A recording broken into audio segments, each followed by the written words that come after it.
జరిగిన వైకుంఠ ఏకాదశికి సంబంధించిన ఘటనైనా కూడా ఈ రోజు చందనోత్సవానికి సంబంధించిన జరిగిన ఘటనైనా కూడా ఏ రోజు చందనోత్సవం జరుగుతుంది, ఏ రోజు వైకుంఠ ఏకాదశి వస్తుంది అన్నది ప్రభుత్వానికి తెలియదా అని అడుగుతా ఉన్నా. ఎప్పుడు జరుగుతుందో తెలుసు, ఆ జరిగే రోజున లక్షల మంది భక్తులు వస్తారు అన్న సంగతి కూడా తెలుసు. తెలిసినా కూడా కేవలం నిర్లక్ష్య వైఖరితో అనేక మంది ప్రాణాలను బలికొన్నారు.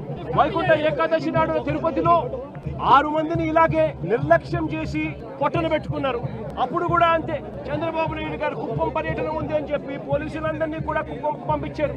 అందరినీ కూడా పార్కుల్లో పెట్టి రకరకాల ఏరియాలలో పెట్టి సడన్ గా ఒక్కసారి గేట్లు ఎత్తేసి సెక్యూరిటీ అరేంజ్మెంట్స్ లేవు కాబట్టి, పోలీసులు ఎవరు లేరు కాబట్టి అందరూ చంద్రబాబు నాయుడు గారిని ప్రసన్నం చేసుకునే దానికి వెళ్ళిపోయారు. కాబట్టి అందరినీ కూడా పార్కుల్లోనూ అక్కడ ఇక్కడ ప్యాక్ చేసి సాయంత్రం పూట ఇక లైన్లలో నిలబడండి అని చెప్పి గేట్లు ఎత్తారు. తిరుపతిలో జరిగిన తోపులాటలో 6 మంది మరణించడం జరిగింది. లక్షల మంది వస్తారు అని తెలిసినా కూడా జరిగిన ఘటన. ఈ రోజు చందనోత్సవం రోజు కూడా లక్షల మంది భక్తులు వస్తారు. ఈ రోజు అప్పన్న స్వామి నిజ రూపంలో దర్శించుకోవచ్చు అప్పన్న స్వామిని అని లక్షల మంది భక్తులు ఈ రోజు వస్తారు అని తెలిసినా కూడా దారుణమైన అరేంజ్మెంట్స్. చాలా మంది చెప్తా ఉన్నారు కనీసం టెంపరీ టాయిలెట్లు కూడా లేవు, క్యూలలో నిలబడిన వాళ్ళకి నీళ్లు లేవని కూడా చెప్తా ఉన్నారు. ఘటన జరిగిన స్థలాన్ని ఒకసారి చూస్తే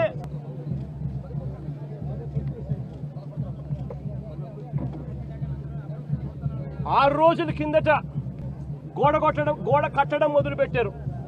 6 రోజుల కిందట గోడ కట్టడం మొదలు పెట్టారు. 2 రోజుల కిందట గోడ పూర్తి చేసినారు. 20 మీటర్ల పొడుగు గోడ, 20 మీటర్లు అంటే దాదాపుగా 70 అడుగులు, దాదాపుగా 70 అడుగులు గోడ పొడుగు, 10 అడుగులు ఎత్తు కట్టిన ఈ గోడలో 4 రోజుల్లో ఈ గోడ కట్టారు.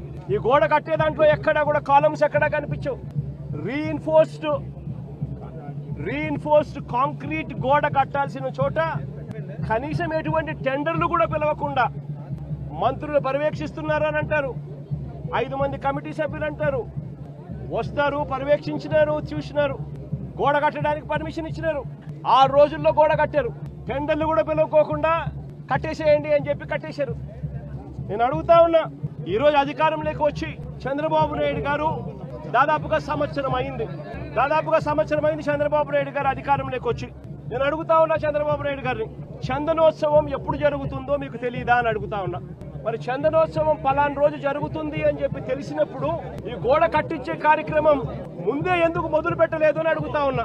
ఈ గోడ కట్టించే కార్యక్రమం ముందే ఎందుకు చేయలేదు అని అడుగుతా ఉన్నా. ఇదే పెద్ద మంచి చంద్రబాబు నాయుడు గారిని అడుగుతా ఉన్నా. ఈ గోడ నిర్మాణం కేవలం 6 రోజుల కిందట మొదలై 2 రోజుల కిందట పూర్తి చేశారు. దీని అర్థం ప్రభుత్వం ఎటువంటి ముందస్తు ఏర్పాట్లు సీరియస్ గా తీసుకోలేదు అని చెప్పి నిదర్శనం కాదా అని అడుగుతా ఉన్నా. చివరికి ఈ వర్క్ కనీసం టెండర్లు కూడా పిలవకోకుండా ఇష్టం వచ్చిన వాళ్ళకు వర్క్ ఇచ్చేసి ఇష్టం వచ్చిన పద్ధతిలో కట్టించే కార్యక్రమం చేయడం ధర్మమేనా అని అడుగుతా ఉన్నా. 70 అడుగులు పొడవుతో కట్టే గోడకు, 10 అడుగులు ఎత్తుతో నిర్మించే గోడకు కనీసం కాలములు కూడా పెట్టించే కార్యక్రమం కూడా లేకుండా ఇటుకలతో, సిమెంట్ బ్లాక్స్ తో, ఫ్లై యాష్ ఇటుకలతో గోడ కట్టడం అన్నది ఏ రకంగా కరెక్ట్ అని అడుగుతా ఉన్నా. కనీసం కట్టే ఈ గోడను రీఇన్ఫోర్స్డ్ కాంక్రీట్ తో అయినా కట్టాలి. రీఇన్ఫోర్స్డ్ కాంక్రీట్ తో కట్టి దానికి వీప్ హోల్స్ కూడా పెడితేనే కాస్తో కూస్తో ఏ గోడైనా నిలబడుతుంది అన్న జ్ఞానం కూడా లేకుండా ఎలా కట్టారు అని అడుగుతా ఉన్నా.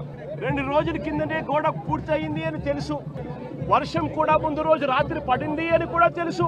మరి తెలిసినప్పుడు ఇన్ని లక్షల మంది క్యూలో గోడ పక్కనే ఎలా వాళ్ళు క్యూలో నిలబడేట్టుగా చేశారు అని అడుగుతా ఉన్నా. ఇదే పెద్ద మనిషి చంద్రబాబు నాయుడు గారిని. Please subscribe .news.